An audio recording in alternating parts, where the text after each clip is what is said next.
No one buys a Reaper, the auctioneer said with a smirk, seconds before his jaw dislocated itself and his entire face inverted into a bloody tulip of bone and cartilage.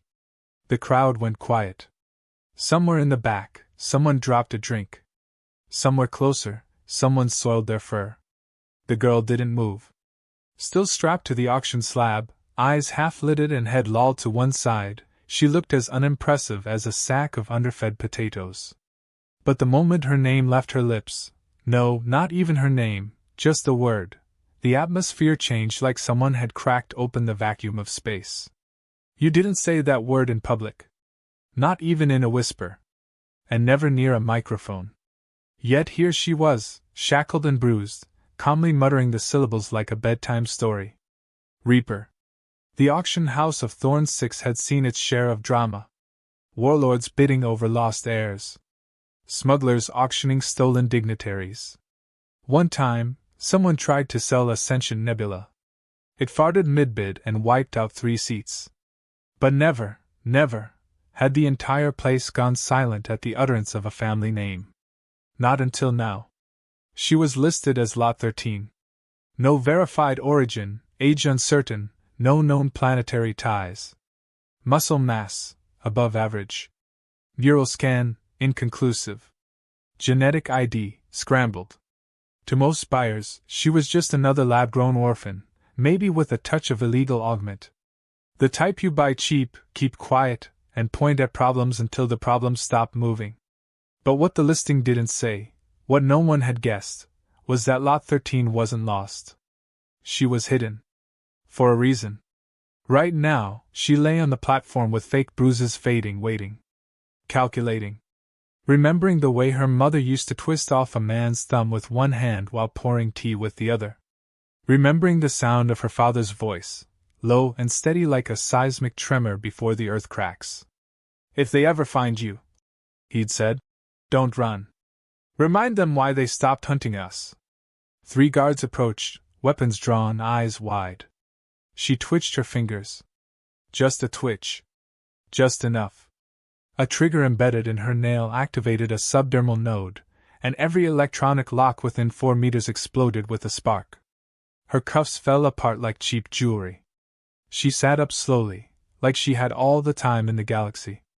One of the guards screamed something in a language that sounded like glass being shredded through steel. She answered with a punch that didn't make contact but still sent him flying across the room. She turned to the others. Run, she said. They didn't. So she made them disappear. From the balcony above, Cartel members began screaming. One grabbed a mic, trying to calm the chaos. It's a bluff. She's not a Reaper. They were all killed 12 cycles ago. The girl smiled. That's what we wanted you to think. Someone fired. The bolt sliced through the air where she had been. She was already moving, weaving through the panic, flipping tables, dodging lasers, and dragging one unfortunate bidder by the ankle across the floor like a sack of screaming regret. Smoke filled the hall as her escape route ignited, planned, precise, predictable. Down in the underhall, she sprinted through corridors lined with crates full of black market tech and slaves and stasis pods. She didn't stop. She didn't look back. Not yet. Above her, all hell cracked loose. Factions arguing. Slavers threatening to leave. One high bidder from the ghoul markets in Sector V screamed that his credits better be refunded, or he'd put a bounty on everyone's bloodline. No one listened. Because the word was spreading now, whispers blooming like wildfire across earpieces and comlinks. Reaper. She reached the maintenance shaft and climbed, blood dripping from her knuckles. Somewhere behind her, a child in a stasis pod opened its eyes. She paused. Looked. Then cursed softly. She'd been trying to stay unnoticed. An idea formed, a stupid, reckless idea, but it was already alive now. Back in the auction hall, the floor was soaked in fire-suppressant foam and fear. A senior member of the cartel, a four-armed insect called Vernac, snapped her mandibles and muttered, "We need to call the Red Hand." "You're insane," said another. "If she really is a Reaper." "We already crossed the line," Vernac hissed. "She won't be alone." You know how they work. One disappears, three show up. You want that on your moon? Do you have a better idea? Someone shouted. Vernac clicked. Call them. And pray they take bribes. Meanwhile, the girl crawled through the exhaust tunnels, half laughing, half crying. Not from pain. From the sheer absurdity of it. Captured. Auctioned. Almost sold to a guy who wore his own clone as a scarf. And now? Now she was enemy number one again. She paused, resting against a vibrating pipe, chest rising and falling. Sorry, Dad, she murmured. Guess subtlety wasn't in the cards. Back in the auction room, security footage replayed her face in every corner. The cartel tried to digitally scrub her image. Every attempt returned in error. Access denied. File protected by Reaper protocol. In the darkest corners of the galaxy, old things began to stir. Mercenary guilds received encrypted pings. Dead channels lit up with one-word messages. A warship buried under the ice of Rygelv cracked open its hull as an old man in a red cloak whispered, "She's awake!" And far away, on a forgotten moon where no stars dared shine, a family sat at a silent dinner table, each member facing an empty chair. "She spoke the name," said the father. The mother nodded, slow and steady. She poured the tea with one hand, fingers twitching. Let them remember why they stopped saying it. Somewhere deep inside a cargo vent, the girl finally allowed herself to smile. Not a grin. Not a smirk. Just a slow, quiet curve of satisfaction. She had announced herself. Let the galaxy burn. You said? In a galaxy this vast, secrets don't stay buried. They just drift until someone stupid or desperate enough kicks them up again. The name Reaper wasn't just a warning. It was a monument built from shattered planets, burned treaties, and every mercenary who'd ever thought they were the apex predator. People didn't speak it because it wasn't a name, it was a storm. And now the storm had stirred. Far beneath the wreckage of the Thorn 6 auction, in the ship's forgotten crawl spaces where grease and shadows made their homes, the girl pressed her back against the corroded wall and breathed through the pain. Her ribs ached. The crash through the service lift had bruised her lungs and maybe cracked something, but she was used to that kind of pain. Pain was information. A message from the body saying, "We're still alive, barely. Keep going." So she did. She tapped her neck gently. Beneath the skin was a hidden chip, one her father had implanted when she was 10 cycles old. It wasn't just an ID scrambler. It was a failsafe. If someone tried to trace her, it would return false bloodlines, fake coordinates, even a decoy DNA trail that led to a senator's pet spider lizard. The system was flawless, until now. Someone had dug past it. Someone had recognized her face anyway. That someone was either suicidal or knew too much. As she picked her way through the cramped vent system, the girl felt the walls hum with tension. The ship wasn't just a slaver rig, it was part of a larger network. One that fed buyers, syndicates, and underworld auction houses all across the dead zones. She knew this ship's layout. Her family had raided one like it when she was 6. That one had exploded. This one might too, if she did things right. She dropped down into a quiet storage bay where crates were stacked high with contraband, weapons sealed in carbonite, illegal AI cores, and rows of dormant stasis pods. Most of the pods were full. Most of the occupants were children.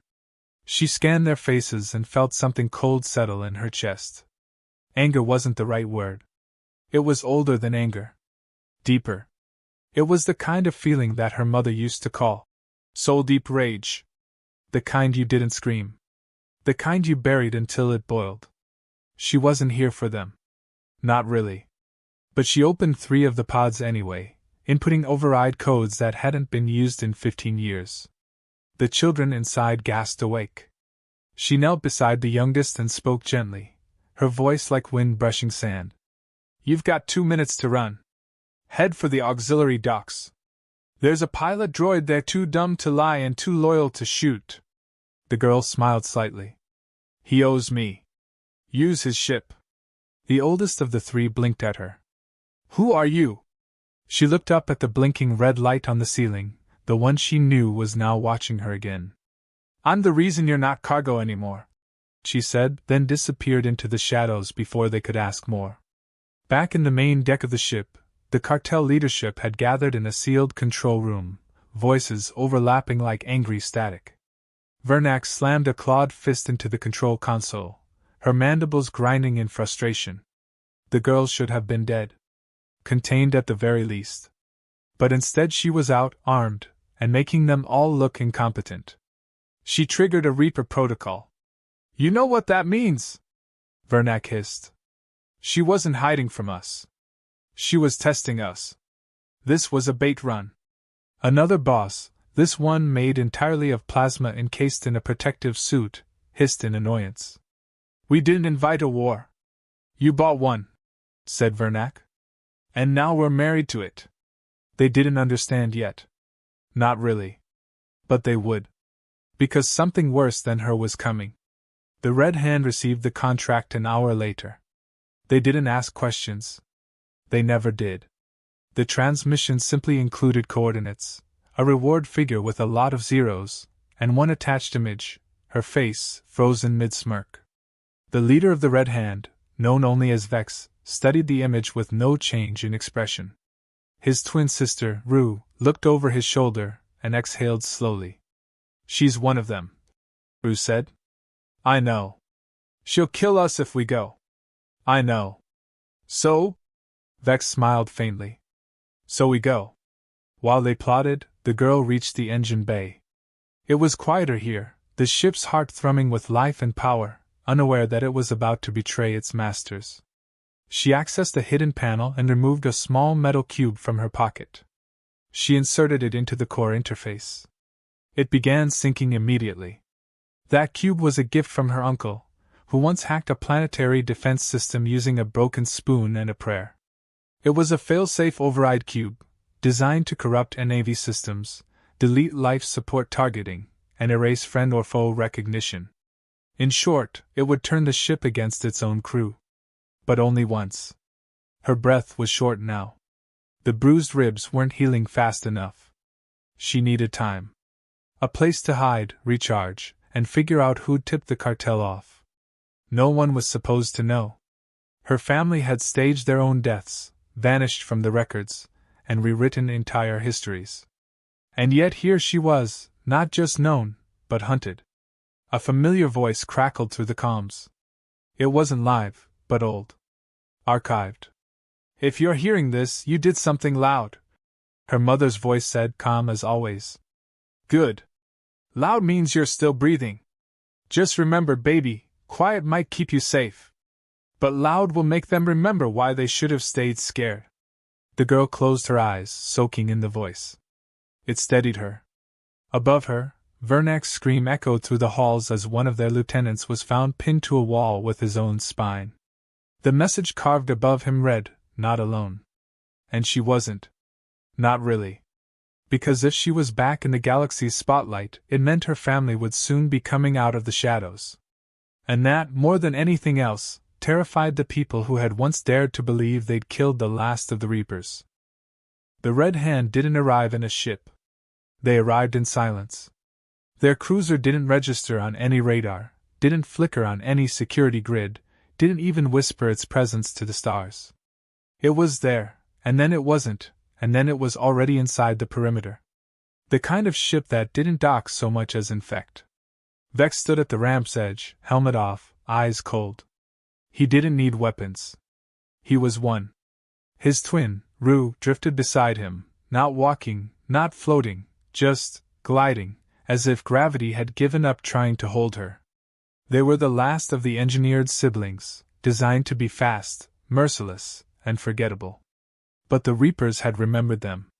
That was a problem. The slaver ship's internal defense system picked up the breach 5 seconds after it happened. By then, Vex had already killed 2 guards and taken control of the lower corridor's gravity vents. Rue was trailing smoke and leaving behind bodies that looked more like abstract sculptures than corpses. The cartel tried to mount resistance. Vernak activated the emergency lockdown, screaming through the intercom to trap the bounty hunters in Section 6. But by the time her words echoed through the halls, Section 6 had been completely deleted from the map. Meanwhile, the girl crouched behind a bulkhead near the engine bay, blood crusted on her shirt and a new burn across her shoulder. She'd felt the shift in the air the moment the Red Hand arrived. Their presence wasn't just dangerous, it was a different temperature. She remembered them from years ago. Back then, they weren't enemies. Back then, they were just trainees in the same underground war camp where children were taught to disassemble a plasma rifle before they could count to 20. Rue had once braided her hair. Vex had once handed her a stolen chocolate ration. And then, when the war changed and sides blurred, they had vanished. Until now. The girl pulled herself up, pressed 2 fingers to the wound on her shoulder, and winced. Still bleeding. No time for repair. She rerouted her thoughts. Escape was possible, yes. But survival? Not if she ran. The only way out was through. She checked the sync cube in the core. 92%. Almost ready. In the darkness of the maintenance level, a faint hum began to vibrate. Not machinery. Not danger. Memory. A voice. It crawled through the ship's comms like it was alive. "You left us behind," said Rue, her voice soft, slicing through the ship's airwaves like silk knives. "You vanished. We thought you were dead. That would have been easier." The girl didn't respond. She moved quickly, quietly, stepping through shadow and flare, calculating distances. She reached an old service ladder and slid down to Deck 13, the most forgotten level of the entire ship. It wasn't even labeled anymore. Only technicians knew it existed. And corpses. Vex dropped into the hallway from the ceiling, silent as a falling thought. She turned just in time to block his strike, but the force threw her into the wall. He stepped forward, unblinking. "You should have stayed hidden," he said. "You should have stayed gone," she answered. They clashed. Fast, brutal, silent. Their bodies moved like equations, fists and elbows and knees exchanging math problems that only hurt when you got the answer wrong. He was stronger. She was smarter. He had speed. She had memory. She let him think he had the upper hand, then twisted beneath his arm, kicked his knee sideways, and landed a palm strike under his chin that would have broken anyone else's jaw. He staggered. She didn't wait. She ran. But not far. Rue was waiting at the next turn, eyes wide and sad. She didn't raise a weapon. She just stood there, arms lowered, voice trembling. "You were supposed to be dead," Rue whispered. "You were supposed to be better than this," the girl said, her breath ragged. "Then why didn't you take us with you?" The question hit harder than any strike. The girl flinched. She remembered that night, the fire, the silence, the decision. Her father saying it had to be one of them, and her mother handing her the chip, telling her to run while they held the line. She hadn't looked back. Couldn't. Regret came later. After the screams. After the blackout. After the silence settled into her bones and built a home. "I thought you were gone," she said. Rue stepped closer. "We waited. For years. Thought it was a test. Thought you'd come back for us. I would've." Her voice cracked. "If I knew." The pause between them was heavy. Then the sound of boots behind her. Vex, bleeding now, lips split. No more calm. No more calculation. "You left us," he said, fury thick in his throat. "And now you're what? Playing rebel? Hero? You're not a reaper. You're a ghost." The girl didn't speak. Instead, she pressed her hand to the wall behind her. The sync cube had finished. The ship's systems recognized her now, not as cargo, but as command. Deck 13 groaned to life. Lights flickered. Panels hissed. Gravity shifted. "Then it's a good thing ghosts haunt people," she said, and slammed the emergency override. Deck 13 inverted itself. Literally. The walls became floors. The hallway twisted sideways. Vex lost his footing. Rue tried to hold on. But the girl had already leapt toward the escape chute, grabbed a dangling support beam, and flung herself into the vent system. Her ribs screamed. Her blood spilled. But she was free again. The Red Hand regrouped in the corridor, dazed. Vex looked at Rue. She shook her head. She's not who we thought she was. She never was, he muttered. Above them, on the top deck, Vernak received the update. Her claws tapped nervously. Did they kill her? No, the voice on the comm replied. Then why are they still breathing? Silence. The girl crawled through the vents, every movement agony, every breath a victory. She didn't feel powerful. She felt like a thread pulled too far, one more tug from snapping. But she had the sync cube. The ship was turning. Systems would glitch. Doors would open. Locks would fail. The Red Hand would keep coming, but now they were behind the curve. She reached a maintenance console and activated the next phase of her plan. Cargo bay decompression. Emergency evacuation drills. Protocols that would confuse even an AI. The ship's logic was now hers to manipulate. As alarms rang, she smiled. Not because she'd won. She hadn't. Not yet. But because they still didn't understand who they were chasing. She wasn't the mission. She was the warning. On the outer edge of Thorn Six's artificial moon, just where the ship's external lights couldn't reach and the vacuum of space began to curl in around the edges, something shimmered. Then it blinked. Then it landed. A small, unimpressive craft by design, its hull patched with scorched paint and false insignias from 4 different systems. The moment it touched the surface, its camouflage peeled back, revealing the sleek, matte black exoskin beneath, marked with an ancient sigil that no one used anymore. Except them. The first to step out was a tall figure with one prosthetic leg and a rifle that hummed like it was bored of killing things. He chewed a piece of candy and looked up at the distant flashes of light coming from the ship's emergency bays. He nodded once, casually. She's not dead, he said. From behind him, another figure appeared, shorter and wearing a long coat covered in weapon holsters, tiny bone charms, and a dozen empty bullet sleeves. She had a sniper rifle slung across her back, a data chip in her teeth, and an expression like she'd just been told bedtime was cancelled forever. Of course she's not dead, she said. She's her mother's daughter. Inside the ship, chaos had reached a new rhythm. The cartel was falling apart. Some members tried to flee through emergency pods, only to find them sealed and redirected. Others locked themselves in chambers, praying to whatever gods they still remembered. Those who stayed to fight were now beginning to suspect they were part of a story with a bad ending. Somewhere in the mess, the girl moved like smoke, bleeding from too many places to count, still moving forward. Vernak had locked herself in the command center, watching the screens flicker as systems failed one by one. Someone was overriding the core, layer by layer, like peeling skin off a machine. She screamed into the mic, demanding her soldiers restore control, but all she got was static. That, and a message repeating on loop. You sold the wrong girl. In the lower decks, Rue sat against a wall, her head tilted back, blood trickling from a crack in her cheekbone. She wasn't healing. Not fast enough. Vex stood nearby, hands clenched, pacing. She got into the ship, he muttered. She's turning it against us. She's killing the crew. She's not killing all of them, Rue said quietly. Some are escaping. She's making a point, Vex said. No, Rue corrected him, her voice shaking. She's making a promise. The girl's father reached the auxiliary entrance first. He didn't knock. He didn't use stealth. He walked through a wall using a phase grenade and stepped into the corridor like he'd been here before. In some ways, he had.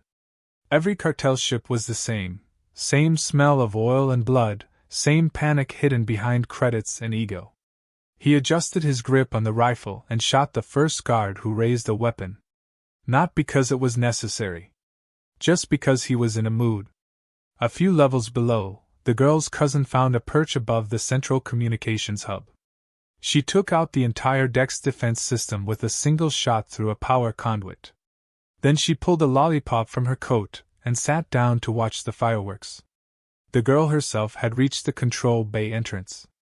She leaned against the doorframe, exhausted, broken in places that wouldn't heal tonight. But her eyes were clear. Vernak stood behind a shield barrier, watching her like someone watches a nightmare crawl into the room. "You don't know what you're doing," Vernak hissed. "This ship belongs to the cartel. We have protection. We have reach." The girl smiled faintly, dragging herself forward. "You had power," she said. "You had status. But you sold people."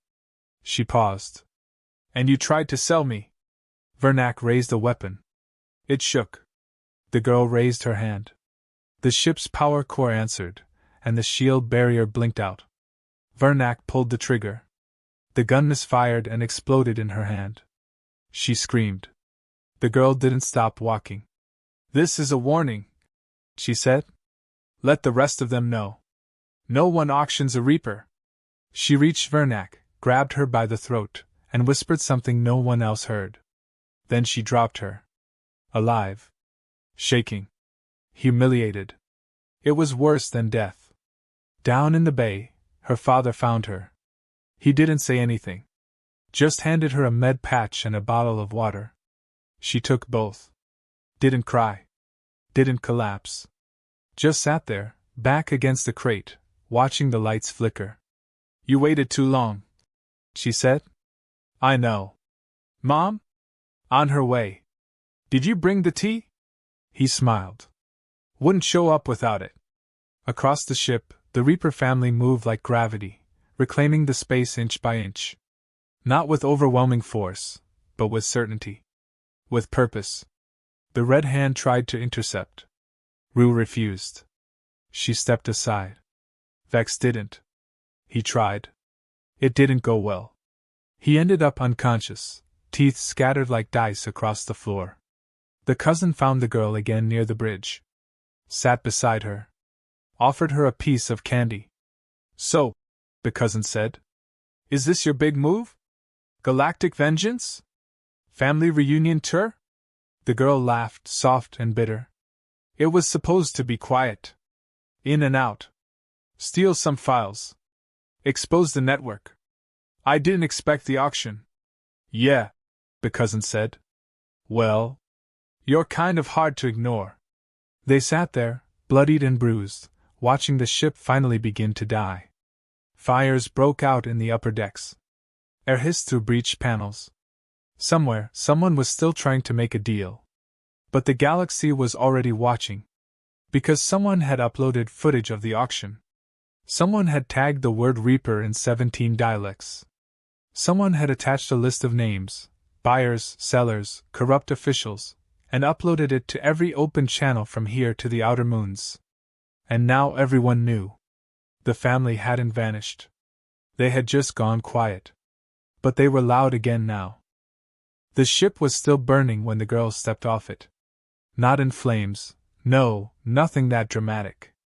But with the kind of burn that came from deep structural wounds, from systems fried at the core and metal groaning under its own shame. It leaned slightly now, hovering just above Thorn SIX's cracked landing bay, casting a long shadow over the scorched rock below. Behind her, the rest of the Reapers moved like smoke, quiet, precise, deliberate. No celebration. No smiles. Just the job done. She didn't look back. There was nothing behind her worth remembering in that place. Just broken faces and shattered names, people who had forgotten what it meant to fear something bigger than them. Not power. Not force. But memory. Legacy. The kind of fear that comes from knowing someone didn't just survive the worst, they became it. Her cousin walked beside her, carrying a bag that jingled faintly with stolen data cores and hard drives. Each one was worth more than a small moon, especially in the right markets. But they wouldn't be selling them. No. These were going to burn too. Along with the last pieces of a network that thought people were inventory and fear was a receipt. The father said nothing as he moved to the ship they had come in. He opened the door and stood there, waiting. The girl walked slowly, stiff from injuries and exhaustion, but with a kind of calm that hadn't been there before. Not peace. Not relief. Something else. Something settled. The moment she crossed the threshold, the hatch sealed shut. The cousin flicked a switch, and the stolen slaver's ship behind them groaned as self-destruct protocols began to count down in silence. They didn't watch it blow. Somewhere deep in space, in systems far from the mess of Thorn 6, the data that had been released spread like a virus. Faces. Names. Transaction records. Encrypted messages decrypted and shared across networks that didn't usually get involved in justice. But justice wasn't the point. Exposure was. Shame was. The one currency the elite could never scrub clean once it stuck. For the first time in years, the word Reaper wasn't just whispered in fear, it was spoken in rage, in admiration, in warning. They hadn't been erased. Just waiting. Inside the Reaper ship, the girls sat at the small round table in the center cabin. It was scarred with age, nicked from old knife games, heat-scorched by spilled rations. Her mother poured tea without a word, the same way she always had, graceful and sharp. The silence between them was not awkward. It was sacred. It was survival. Finally, the girl looked up. Her voice was hoarse but steady. They were going to use my heart for a ritual. Her mother didn't blink. She stirred her tea slowly. Then they didn't do their research. I think they did. That's worse, her mother said. Her father sat down across from her, placed a small cloth-wrapped item on the table, and unwrapped it gently. Inside was a cracked badge, once belonging to a Galactic senator. One of the original names on the betrayal list. The girl looked at it. Then looked away. I don't want to keep being the name, she said. The symbol. The threat. Her cousin dropped into a seat nearby, sipping from a ration flask. Tough. We don't get to choose what legends do with us. I didn't ask to be a legend. No one does. Her mother nodded slowly. Then be more than that. Let the name do the work. You walk in the silence behind it. The girl considered that. Then she took a deep breath and said the words she'd been thinking since the auction, since the first time she'd whispered that cursed family name out loud. I want a new name. Silence. Not judgmental. Not surprised. Just quiet. Her father poured himself tea and spoke like someone unbothered by galaxies collapsing. What is it? She closed her eyes. Thought of the first thing she remembered clearly. Not her first kill, not her first lesson, not her first mission. No, it was the feeling of running through a rainstorm on a backwater moon, laughter cracking out of her throat as thunder chased her steps. She remembered the black sky and the light dripping down from it. She remembered a word. Nix. Her cousin made a face. That sounds like a knife company. I like knives. There. Her mother leaned back, exhaled, and repeated the name once. Then again. Let it sit in her mouth like she was tasting it for meaning. Nix it is, she said. In the dark corner of the ship, a small terminal pinged. A new message. No origin, no signal trail. Just a pulse of code that bypassed every firewall they had. Nix opened it. A single line appeared. Project Reaper. Status, incomplete. She stared at it, heart sinking. That wasn't a taunt. That wasn't a warning. It was a fact. Her father came to stand behind her. His jaw tightened. They tried to finish it without us, he said. Her mother's eyes were already narrowed, calculating. Or they woke something older. Nix leaned back in the chair, let the message flicker on screen again. Project Reaper. Not her family. Not her. Something else. Something deeper. Something hidden even from them. The cousin leaned in. Is this the part where we go fight a myth again? Nix smiled, faint and tired and ready. No, she said. This is the part where we find out who thought they could steal our name. The ship turned slowly in orbit, its engines humming as it aligned with a trajectory long left dormant. Behind it, Thorn 6 burned quietly. Ahead of it, the stars waited. And somewhere in the darkness, something watched them come. This time, they weren't hiding. This time, they were the storm.